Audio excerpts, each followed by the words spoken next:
آواز کی دوش پر میں ہوں مجید احمد جئی۔ آپ افسانہ سماعت فرما رہے ہیں لارانس آف تھیلیبیا، مصنف ہیں احمد ندیم قاسمی۔ یہ افسانہ جئی آڈیو لائبریری کے تعاون سے آپ کی سماعتوں کی نظر کیا جا رہا ہے۔ پلنگ اتنا چوڑا تھا کہ اس پر جو کھیس بچھا تھا وہ 4 کھیسوں کے برابر تھا۔ اس کے وسط میں پلاش کے ایک گاؤ تکی کے سہارے بڑے ملک صاحب کے جسم کا ڈھیر پڑا تھا۔ ان کی انگلیوں، انگوٹھوں، پنڈلیوں، رانوں، کمر، پیٹھ، کندھوں اور سر کو بہت سے میراثی، نئی، جھیوڑ، دھوبی، موچی، کمہار اور کسان دبا رہے تھے۔ میں ذرا دور بیٹھا تھا، اس لیے وہاں سے مجھے یہ منظر یوں دکھائی دے رہا تھا جیسے ایک بڑے سے غبارے کو ہوا میں اڑ جانے سے روکنے کے لیے اس کے ساتھ بہت سے بچے چمٹ کر رہ گئے ہوں۔ پھر خدا بخش نے چوپال میں قدم رکھا تو بڑے صاحب بولے، آج چھوٹا ملک بہت خوش ہے، آج اس کا یار آیا ہے لاہور سے۔ انہوں نے ایک لمبی کانکھ کے ساتھ پلٹ کر میری طرف دیکھنے کی اور شاید مسکرانے کی بھی کوشش کی، مگر یہ مسکراہٹ مجھ تک نہ پہنچ سکی۔ ان کے سوجے ہوئے گالوں اور گھنے گل مچھوں سے ٹکرے مار کر وہیں کہیں مر گئی۔ میں دور اس لیے بیٹھا تھا کہ میرے لیے چائے آنے والی تھی۔ بشکو چوپال کے برآمدے کے آخری سرے پر 2 کرسیاں اور ایک تپائی رکھ کر اور مجھے کرسی پر بٹھا کر خدا بخش کو بلانے اور چائے لانے چلا گیا تھا۔ بشکو خدا بخش کا بہت چہیتا نوکر تھا۔ نام تو اس کا بھی خدا بخش تھا، مگر خدا بخش اسے بشکو کہتا تھا، چنانچہ یہی اس کا نام پڑ گیا تھا۔ خدا بخش کی امی کو نزلے، زکام اور بخار کی شکایت تھی، اس لیے وہ بار بار اندر حویلی کا چکر لگا آتا تھا۔ اب کہ وہ واپس آیا تو میرے سامنے کرسی پر بیٹھ کر مجھے بتایا کہ اس کی امی کا بخار اب ہلکا ہے اور وہ آرام کر رہی ہے۔ ان کا بخار تیز رہتا تو آج تمہیں باز کے شکار کا تماشا نہ دکھا سکتا۔ وہ بولا، لارانس آف عربیہ کی طرز پر میں نے اپنے باز کا نام لارانس آف تھیلیبیا رکھ لیا ہے۔ تھل کو تھیلیبیا میں بدلنے پر تمہیں کوئی اعتراض تو نہیں؟ وہ ہنسا۔ ابھی چائے کے بعد تم، میں اور بشکو گاؤں سے باہر نکل جائیں گے۔ بشکو میرے باز کا سائز ہے۔ وہ پھر ہنسا۔ یوں سمجھ لو کہ وہ لارانس آف تھیلیبیا کا اردلی ہے۔ وہ باز کو اپنی مٹھی پر بٹھائے گا اور دم دم کی آواز سے ہم چونکے۔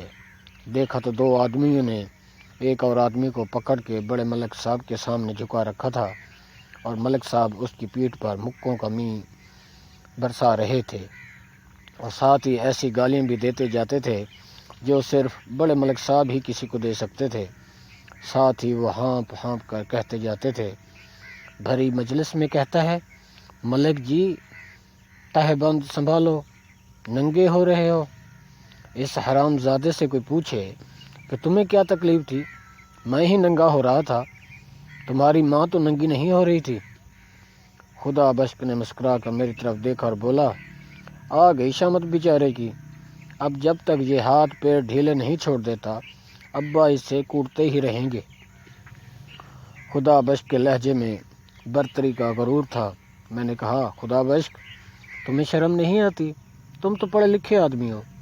خدا بخش نے معذرتی انداز میں کہا، کیا کریں یار، ان لوگوں سے یہی سلوک کیا جائے تو سیدھے رہتے ہیں۔ اتنے میں بشکو چائے لے آیا۔ تشت تو تپائی پر رکھتے ہوئے اس نے جھک کر خدا بخش کے کان میں کہا، یہ سکین ایسا لڑکا تو نہیں چھوٹے ملک، پھر اس سے مار کیوں پڑ رہی ہے؟ اچھا تو یہ سکین ہے؟ خدا بخش نے بھی حیرت کا اظہار کیا، اس کے تو منہ میں زبان ہی نہیں، 5 وقت کا نمازی ہے، اذان ایسے دیتا ہے کہ چڑیاں مسجد کے میناروں پر اتر آتی ہیں۔ اس نے یہ کیا بک دیا ابا سے؟ بڑے ملک صاحب کے دھماکوں کا تسلسل ٹوٹ گیا۔ سکین ان آدمیوں کے ہاتھوں میں لٹک گیا تھا جنہوں نے اسے بازوؤں سے پکڑ کر ملک صاحب کی آسانی کے لیے ان کے سامنے جھکا رکھا تھا۔ اب چھوڑ دو اس کمینے کو۔ ملک صاحب کڑکے اور سکین منہ کے بل پتھر کی طرح گر پڑا۔ اٹھا لے جاؤ اپنی اپنی ماؤں کے اس یار کو۔ ملک صاحب پھر گرجے اور ایک ہجوم کا ہجوم سکین کو اٹھانے یوں بتابی سے بڑھا جیسے سب لوگ سکین کو اٹھانے کے بہانے ملک صاحب کو پلنگ پر سے اٹھا کر پھینکنے چلے ہیں۔ پھر جو لوگ سب سے پہلے بے حس و حرکت سکین کے پاس پہنچے تھے اس سے اٹھانے کے لیے جھکے تو جھکنے والوں میں سے ایک سیدھا ہو گیا اور بڑی تشویش سے بولا، سکین تو اذان پڑھ رہا ہے۔ پھر سکین خود ہی اٹھ بیٹھا، ادھر ادھر دیکھا، پھر جیسے ملک صاحب سے جانے کی اجازت لینے کے لیے بولا، سورج تو بہت ڈھل گیا ہے، پیشی کی نماز تو ہو چکی ہوگی۔ سبھی کو خاموش پا کر وہ اٹھا تو میں نے دیکھا کہ وہ 6 فٹ کا ایک وجیہ نوجوان تھا، اور جب وہ آہستہ آہستہ قدم اٹھاتا چپال کے چبوترے کی سیڑھیاں اتر کر گلی میں جانے لگا تو مجھے ایسے لگا جیسے گلی میں مسجد کا مینار اتر آیا ہے۔ آ جاتے ہیں ماں کے یار چپال پر گپیں لڑانے، بڑے ملک صاحب کہہ رہے تھے۔ چپال پر بیٹھنے کی ایک تمیز ہوتی ہے۔ کہنے لگا، ملک جی ننگے ہو رہے ہیں؟ بھائی میں ننگا ہو رہا ہوں، تم دھیان نہ دو۔ انسان دوپہر کے وقت بھی آنکھیں بند کر لے تو اس کے لیے سورج ڈوب جاتا ہے، پھر تم آنکھیں پھاڑے میری طرف کیا دیکھ رہے ہو؟ ذرا سا رک کر انہوں نے پلٹنے کی کوشش کرتے ہوئے پوچھا، کیوں چھوٹے ملک، چائے پلا دی اپنے یار کو؟ جواب کا انتظار کیے بغیر فوراً ہی انہوں نے اپنا دایاں ہاتھ اٹھایا اور بولے، لو بھائی اسے دبا دو، دکھنے لگا ہے، حرام زادے کی ہڈیاں کوٹ کوٹ کر۔ یہ حرام زادہ کون تھا؟ میں نے آہستہ آہستہ سے خدا بخش سے پوچھا۔ اس کا نام سکین ہے، خدا بخش بولا، ذات کا جلا ہے، یہ کھیس جو ابا کے پلنگ پر بچھا ہے اسی نے بنا ہے، بڑا کاریگر آدمی ہے، بڑا نیک آدمی ہے بھلا، مگر بھولا بہت ہے۔ نہ جانے ابا کو ٹوکنے کا حوصلہ کیسے ہوا اس بد نصیب کو، یہ تو بڑا ہی مسکین آدمی ہے۔ بشکو فوراً بولا، اس کا اصلی نام مسکین ہے جی، محمد مسکین۔ سکن تو لوگ اس سے ویسے ہی کہتے ہیں جیسے مجھے بشکو بشکو کہتے ہیں۔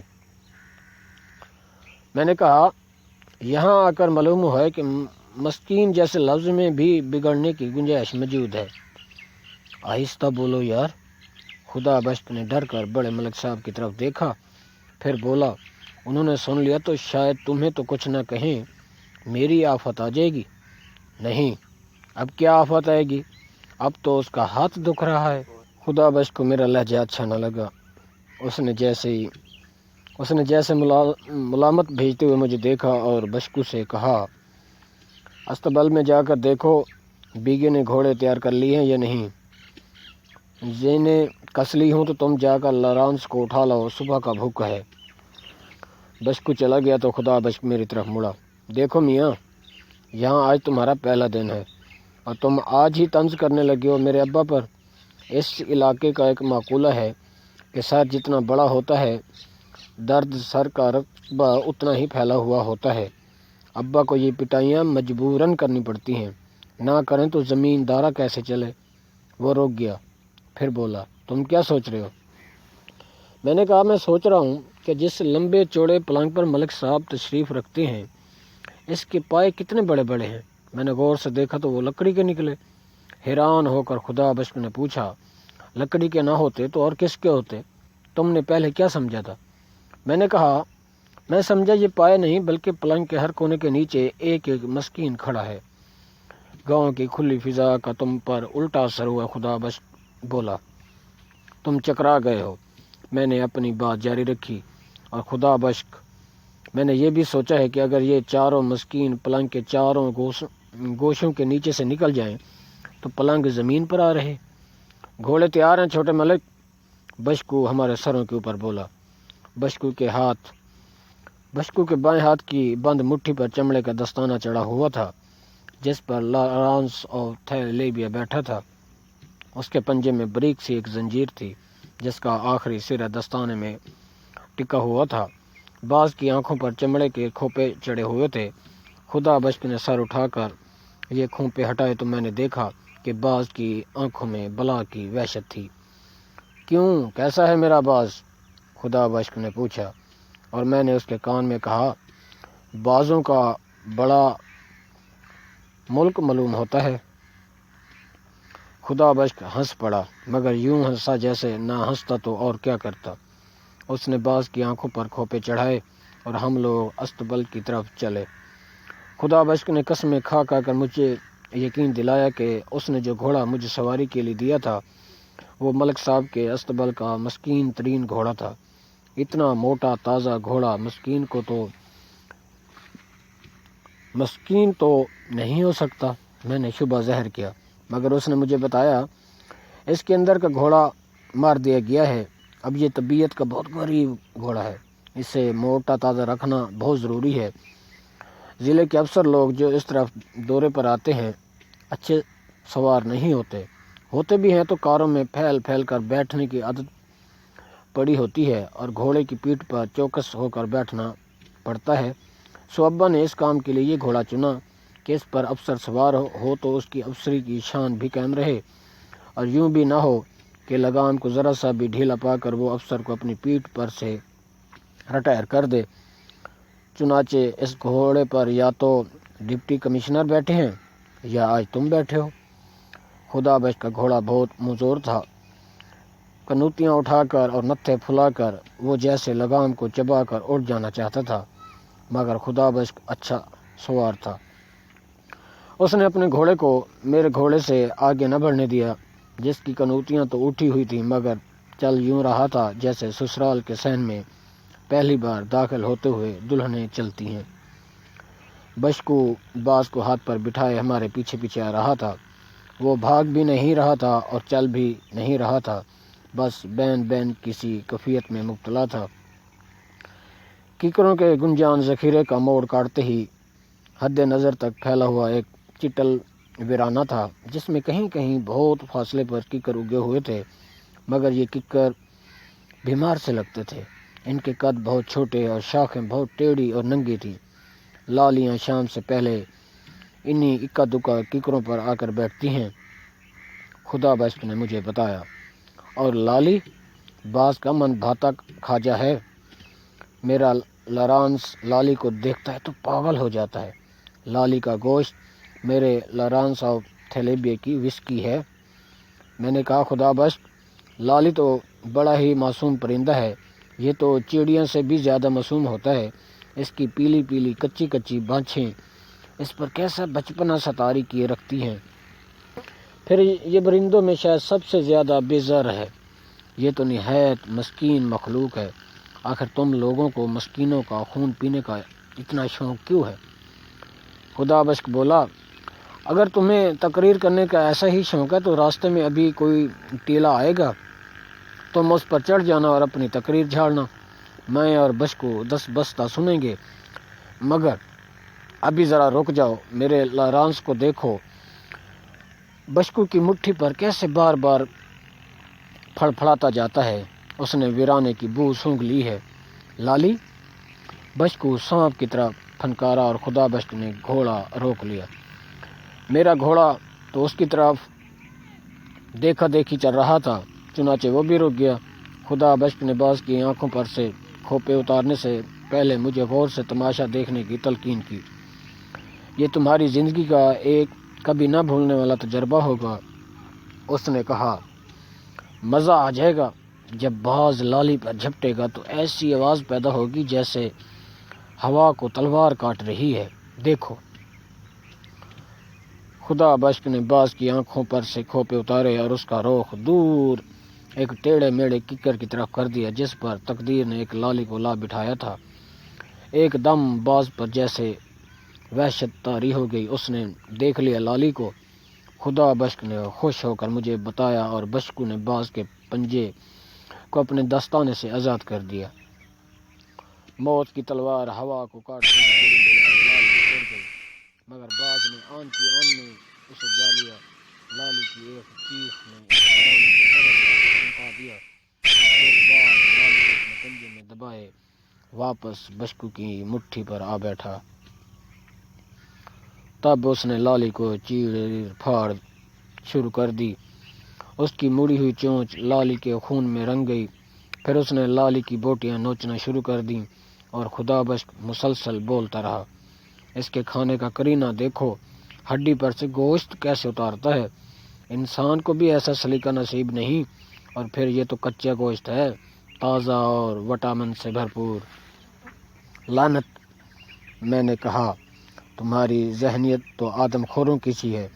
مگر خدا بخش ہنستا رہا اور میری طرف یوں دیکھتا رہا جیسے میں بیمار ہوں اور وہ میری دل آزاری نہیں کرنا چاہتا۔ بعض جب لالی کو چبا چکا تو جیسے اسے نشہ ہو گیا، اس نے آنکھیں بند کر لیں اور خدا بخش بولا، لارانس آف تھلیبیا آؤٹ ہو گیا۔ پھر ہنستا ہوا وہ گھوڑے پر سوار ہوا، باغ موڑی، مگر پھر رک گیا، کچھ سوچ کر بولا، کیوں بشکو، یہاں تک پہنچ گئے تو بابا یارو کو کیوں نہ دیکھتے چلیں؟ بشکو بولا، بابا یارو کی آنکھ بھی باز کی طرح تیز ہے، ہو سکتا ہے اس نے ہمیں دیکھ ہی لیا ہو، ہم واپس چلے گئے تو وہ ضرور گلہ کرے گا۔ ہاں ٹھیک ہے۔ خدا بخش میری طرف مڑا، چلو تمہیں تھال کی چائے پلائیں، یہاں قریب ہی ہمارے پرانے مظاہرے بابا یارو کا ڈیرا ہے، وہاں چلتے ہیں، تم اس سے مل کر خوش ہوگے۔ باز نے جس وحشت سے لالی کو کھایا تھا اس سے میری طبیعت ٹھس ہو رہی تھی۔ میں نے کہا، جہاں چاہو چلے چلو۔ 2.5-3 میل کا فاصلہ طے کر کے ہم سرخی مائل مٹی سے لپے ہوئے ایک گھروندے کے پاس پہنچے۔ خدا بخش نے چپکے سے اترنے اور آہستہ آہستہ قریب جانے کی تجویز پیش کی۔ وہ بولا، بڑا لطف آئے گا۔ ایک بار میں اور بشکو یوں ہی چپکے سے آئے اور بابا یارو کے پاس ایک چار پر بیٹھ گئے۔ بابا یارو اپنی رسیاں بٹنے میں مگن رہا، مئی بیگم چولہے میں پھونکے مارتی رہی اور رنگی ٹوکے سے چارہ کترتی رہی۔ کسی کو پتہ ہی نہ چلا۔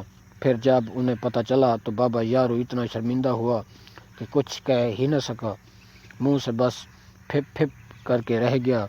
مئی بیگم اپنی بڑھاپے کو گالیاں دیتی رہی اور رنگی تو اتنا ہنسی کہ جب بابا کی پھٹکار پر بھی اس کی ہنسی نہ رکی تو وہ اندر کوٹھے میں بھاگ گئی۔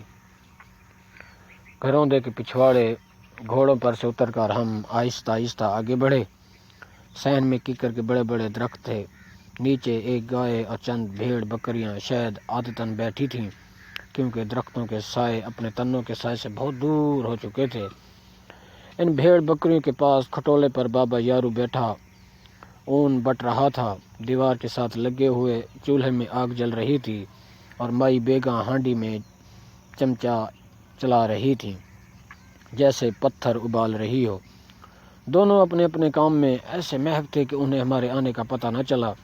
پھر اچانک مائی بیگم بولی، ہائے، مجھے تو بہت چنتا لگ رہی ہے، رنگی کو اب تک تو آ جانا چاہیے تھا۔ آ جائے گی، بابا یارو بولا۔ کہاں گئی ہے؟ اپنے ملکوں کے ہاں گئی ہے نا، تو پھر اپنے ہی گھر گئی ہے۔ جانتی نہیں ہو ملک کی بیٹی اس کی کتنی پکی سہیلی ہے؟ وہ دوپٹہ یاد ہے جو اس نے پچھلی گرمیوں میں رنگی کو دیا تھا؟ اتنا بڑھیا ریشم تھا کہ رنگی اسے تہہ کرتی گئی اور آخر وہ اتنا سا رہ گیا کہ تمہارے چمٹے کے چھلے میں آ گیا۔ 100 روپے کا ہوگا یہ دوپٹہ۔ وہ اپنی اتنی پیاری سہیلی کے پاس گئی ہے تو فکر کی کون سی بات ہے؟ رات بھی رہ لے تو سمجھو فرشتوں کے گھر مہمان ہے۔ خدا بخش نے آہستہ سے کہا، میرے خیال میں واپس چلنا چاہیے، ان بیچاروں نے ہمیں دیکھ لیا تو خاطر مدارت میں لگ جائیں گے۔ بشکو بولا، اور پھر چائے پکانا تو مئی کو آتا ہی نہیں، جو جشاندہ گھولتی ہے، رنگی ہوتی تو پی لیتے، ایسی چائے پکاتی ہے کہ نشہ ہو جاتا ہے۔ خدا بخش بے اختیار ہنس پڑا تو مائی اور بابا نے چونک کر دیکھا، ان کے ہاتھ پیر پھول گئے۔ وہ خدا بخش سے رکنے بیٹھنے اور چائے پینے کی یوں التجا کرنے لگے جیسے اگر خدا بخش نے ان کی بات مان لی تو ان کا گھروندہ سونے چاندی کے محل میں بدل جائے گا اور ان کی بکریاں گھوڑیاں بن جائیں گی۔ خدا بخش نے انہیں سمجھایا کہ سورج ڈوبنے کو ہے اور ہم دشمنوں والے لوگ ہیں۔ شام کے بعد تو ہماری حویلی کی فصیل پر رائفلوں والوں کا پہرا ہوتا ہے۔ تم تو جانتے بابا یارو، میں شام سے پہلے گھر نہ پہنچا تو بڑے ملک قیامت مچا دیں گے۔ ہمارا باز لالی کا شکار کرنے آیا تھا، سوچا تمہیں دیکھتے چلے۔ ٹھیک ہو نا؟ کوئی تکلیف تو نہیں؟ اچھا اب تم بیٹھو، ہم چلے۔ رکاب میں پاؤں رکھتے ہوئے خدا بخش بولا، رنگی کی فکر نہ کرو، اگر اسے دیر ہو گئی تو میری بہن اسے روک لے گی، اور اب تو دیر ہو ہی چکی ہے۔ بابا یارو بولا، آج صبح اسے ایک جھاڑی کی جڑ میں اگی ہوئی بہت سی چونگیں ملی ہیں۔ اس کی سہیلی کو چونگیں بہت پسند ہیں، اس لیے رٹ لگا دی کہ وہ ملکوں کی حویلی میں جائے گی۔ کپڑے دھوئے، سکھا کر پہنے اور دوپہر کو چونگوں کی پوٹلی باندھ کر چلی گئی۔ ویسے تو وہ سیانی ہے، پر سوچتا ہوں اگر راستے میں شام پڑ گئی تو ویرانہ ہے، ڈر لگتا ہے۔ خدا بخش نے تسلی دی، ہماری زمینوں پر ایک چڑیا تک کو خطرہ نہیں، تو رنگی کو کیا ڈر ہے؟ سب جانتے ہیں کہ رنگی بابا یارو کی بیٹی ہے، اور سب جانتے ہیں کہ بابا یارو کس کا آدمی ہے۔ تم فکر نہ کرو، لو ہم چلے۔ واپسی پر خدا بخش نے بازوں اور شکروں کے سلسلے میں بے حساب معلومات سے مجھے لاد ڈالا۔ میرے ذوق کی رعایت سے اس نے خوشحال خان خٹک اور علامہ اقبال کے شہینوں کا بھی ذکر کیا، اور بعض پرانے بادشاہوں کے سکوں، تلواروں کے قبضوں اور لبادوں کے بٹنوں پر بازوں کی تصویروں کے بارے میں بتا کر ثابت کیا کہ باز ایک شاہی پرندہ ہے۔ آخر میں اس نے یہ مسقط دلیل دی، تم نے آج تک کبھی نہیں سنا ہوگا کہ کسی غریب آدمی نے باز پالا ہو۔ غریب آدمی تو لالیاں پالتے ہیں، میں نے کہا۔ خدا بخش میرے طنز کا جواب دینے ہی لگا تھا کہ اس نے اپنے گھوڑے کی لگام کھینچ لی۔ ککروں کے ذخیرے کے موڑ پر یکایک ایک نوجوان لڑکی ہمارے سامنے آئی، وہ رنگی تھی۔ نہ جانے اس کا اصل نام کیا تھا، مگر مجھے ایسا معلوم ہوا کہ جیسے وہ رنگوں کا ایک پیکر ہے۔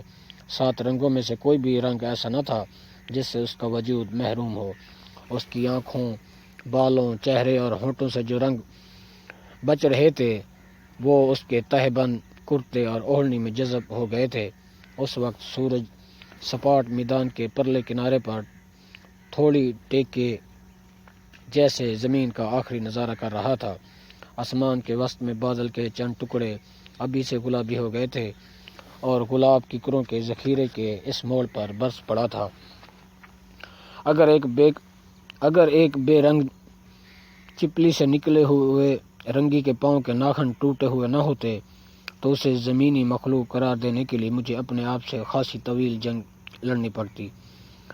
مجھے ایسا لگا کہ کٹر سے کٹر ملحد کو بھی رنگی کے ایک جھلک دکھا کر اس سے ایک ایسے خدا کا قائل کیا جا سکتا ہے جو اس انتہا کا حسن کار ہے۔ یہ سب کچھ میں نے ایک لمحے میں سوچا، جس میں بس اتنا ہوا کہ خدا بخش نے گھوڑے کی لگام کھینچی۔ رنگی ٹھٹھٹ کر کھڑی ہو گئی اور بشکو پیچھے سے بھاگتا ہوا آیا اور بولا، دیکھا چھوٹے ملک، رنگی کتنی بے وقوف ہے۔ ارے یہ بھی کوئی وقت ہے اتنے لمبے سفر کا، تجھے ملکانی نے روکا نہیں؟ چل واپس۔ خدا بخش نے بڑی اپنائیت سے حکم دیا، جو ہمارے دشمن ہیں وہ ہمارے مظاہروں کے بھی دشمن ہیں، اور ہمارے دشمن بے شمار ہیں۔ سورج ڈوب رہا ہے، چاند کی رات بھی نہیں ہے، اتنا لمبا ویران راستہ ہے، اور چل کھڑی ہوئی اس وقت۔ چل واپس، میں جا کر اپنی بہن کی خبر لیتا ہوں کہ ایسا سلوک کیا جاتا ہے اپنی سہیلی سے۔ غریب سے ہی، پر کیا انسان نہیں ہے رنگی؟ چل رنگی۔ رنگی صرف 2 لفظ بولی، مگر انہوں نے اس کے حسن میں جیسے ایک چھناکا سا پیدا کر دیا۔ بابا بیچارہ، ہم سمجھا آئے ہیں بابا کو، خدا بخش فوراً بولا۔ ہم نے کہہ دیا تھا کہ اگر رنگی ہمیں گاؤں کے پاس مل گئی تو ہم اسے واپس حویلی میں لے جائیں گے۔ ایسے وقت ویرانوں میں نہیں نکلتے نادان، زمانہ بڑا خراب ہے، چل۔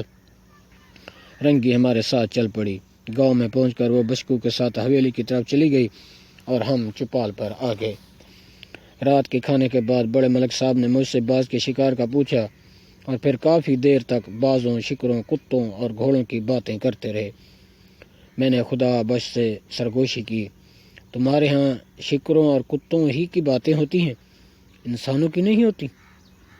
ارے چپ کے رہو، اس نے آہستہ سے کہا، ورنہ ابا پکڑ کر سکین بنا ڈالیں گے۔ بڑے ملک اٹھ کر چلے گئے تو چھوٹے ملک کی گپوں کی باری آئی۔ وہ بیشتر وقت اپنے لارانس آف تھلیبے کی تعریفیں کرتا رہا۔ ایک بار بشکو نے آ کر اس سے کوئی بات کی اور وہ رکا تو سننے والوں کو داد تحسین کا موقع ملا۔ بابا رحمان کہتا ہے کہ وہ 1 صدی کا ہو رہا ہے مگر آج تک اس نے اس بلا کا باز نہیں دیکھا۔ وہ کہتا ہے چھوٹے ملک کا باز بازوں کا شیر ببر ہے۔ جب خدا بخش بھی حویلی میں چلا گیا اور بشکو بھی میرا بستر جما کر اور تپائی پر پانی کا ایک جگ رکھ کر روانہ ہو گیا تو میں اپنے پلنگ پر لیٹ گیا۔ آسمان اتنا صاف تھا کہ سیاہ ہو رہا تھا، تارے اتنے بے شمار تھے کہ ان کی طرف دیکھتے ہوئے سر چکرا جاتا تھا۔ گاؤں پر مکمل سناٹا تھا۔ رات کا آغاز تھا اس لیے کتے تک سو گئے تھے، صرف جھینگر جاگ رہے تھے، مگر جھینگروں کی آواز بھی تو سناٹے کا ایک حصہ ہی ہوتی ہے۔ تب رنگی کا پیکر میرے سامنے آ کر کھڑا ہو گیا، اس تناؤ اور اعتماد کے ساتھ جیسے وہ کہہ رہی ہو کہ کوئی نقص ڈھونڈ سکتے ہو تو ڈھونڈو۔ میں نے رنگی کے اس پیکر کو، جسے میں نے شام کے گلابی لمحے میں اپنے ذہن کے اندر محفوظ کر لیا تھا، ہر زاویے سے جانچا اور تب میں نے کہا، ہاں رنگی، تم میں ایک نقص تو موجود ہے اور وہ نقص ہے کہ تم انسان ہو اور انسان بڑی کمزور مخلوق ہے۔ چوپال کے زیریں آنگن میں ککر پر چیڑیوں نے ولولہ مچایا تو میری آنکھ کھلی۔ قریب ہی مسجد میں فجر کی نماز ادا کی جانے والی تھی اور کوئی اونچی آواز میں تکبیر پڑھ رہا تھا، قد قامت الصلاۃ۔ صبح کے ہلکے ہلکے اجالے میں مسجد کے مینار آسمان کے پس منظر میں متحرک معلوم ہو رہے تھے۔ پھر ایک مینار کے کلس پر ایک چیل اتری اور اس سے اپنا توازن قائم رکھنے کے لیے دیر تک پروں کو بار بار پھیلانا پڑا۔ اس پر بھی جب ٹک کر نہ بیٹھ سکی تو اڑ گئی۔ منہ اندھیرے، یہ چیل کہاں سے آ گئی؟ میں نے سوچا۔ پھر میں نے خود کو جواب دیا، جہاں سے یہ چڑیاں آئی ہیں۔ سورج ابھی نکلا نہیں تھا جب بشکو میرے لیے ملائی سے اٹا ہوا دودھ کا ایک گلاس لایا۔ غسل خانے میں منہ پر پانی کا ایک چھینٹا مار کر میں باہر آیا تو خدا بخش چوپال کی سیڑھیاں چڑھ رہا تھا۔ چلو ذرا ذخیرے تک گھومیں، اس نے کہا۔ وعدہ کہ آج میں تم سے انسانوں کی باتیں کروں گا۔ چلو، میں نے کہا، پھر میں سیڑھیوں پر رک گیا۔ سنو، کیا رنگی چلی گئی؟ دفتن خدا بخش کو اس زور کی ہنسی چھوٹی کہ وہ ہنستا ہنستا میرے پلنگ پر جا گرا۔ آخر کار پتھر میں بھی جونک لگی تو۔ کہکوں کے دوران وہ اپنی رانوں کو پیٹ پیٹ کر کہتا رہا، برف کی تہ بہت موٹی تھی مگر آخر ٹوٹی تو۔ پھر وہ مجھ سے لپٹ گیا۔ یار، مجھے تم پر ایک دم بہت سا پیار آ گیا ہے۔ میں سمجھتا تھا تم الو کے الو ہی ہو۔ بڑی مشکل سے سانسوں پر قابو پانے کے بعد وہ بولا، رنگی یوں ہی کیسے جا سکتی ہے؟ لسی پیے گی، پراٹھا کھائے گی، اس کی سہیلی اسے یوں ہی آسانی سے تھوڑی جانے دے گی۔ اماں بیمار نہ ہوتی تو رنگی کو میری بہن اپنے کمرے میں سلاتی، ابھی تو وہ اٹھی بھی نہ ہوگی۔ پھر ذرا سا رک کر بولا، جانے لگی تو تمہیں دکھائیں گے، بلکہ آج شام کی چائے وہیں بابا یارو کے ہاں کیوں نہ پئیں؟ چھوٹے ملک، بشکو چلایا اور اتنی تیزی سے بھاگتا ہوا آیا کہ کیکر پر سے سب چڑیاں ایک ساتھ اڑ گئیں۔ کیا ہے؟ اماں تو ٹھیک ہیں؟ خدا بخش نے گھبرا کر پوچھا۔ جی وہ تو ٹھیک ہیں، پر بشکو کی آنکھیں پھٹی پڑ رہی تھیں، نتھے پھول رہے تھے اور منہ مسلسل کھلا تھا۔ پر کیا؟ کچھ بکو، خدا بخش نے اسے ڈانٹا، اور بشکو نے جیسے کائنات کے سب سے بڑے حادثے کی اطلاع دی۔ کسی نے آپ کے لارانس کی گردن مروڑ کر پھینک دی ہے، لارانس مرا پڑا ہے۔ خدا بخش کو جیسے سکتہ ہو گیا۔ ایک خاصے طویل وقفے کے بعد وہ بولا، رنگی کو یہاں لے آؤ۔ بشکو واپس بھاگا تو میں نے خدا بخش سے پوچھا، رنگی کو بلانے کا کیا مطلب ہے؟ ہے ایک مطلب، خدا بخش بولا، حادثہ شدید تھا اس لیے میں خاموش رہا۔ فوراً بعد بشکو آیا۔ رنگی منہ اندھیرے ہی چلی گئی۔ چھوٹے ملک، اور خدا بشک اپنی لہولہان آنکھیں مجھ پر گاڑ کر بولا، دیکھا، میں نہ کہتا تھا میرے باز کو اسی کمینی نے مارا ہے۔ رات وہ بار بار کہتی تھی کہ مجھے مار ڈالے گی۔ میں نے کہا، لالیاں بازوں کو نہیں مار سکتی نادان، اسی نے مارا ہے میرے لارنس کو۔ میں جانتا ہوں یہ قتل اسی بدذات کنگلی کلاش لڑکی نے کیا ہے۔ میں اس کی کھال ادھوڑ دوں گا، میں اس کی۔ اللہ حافظ۔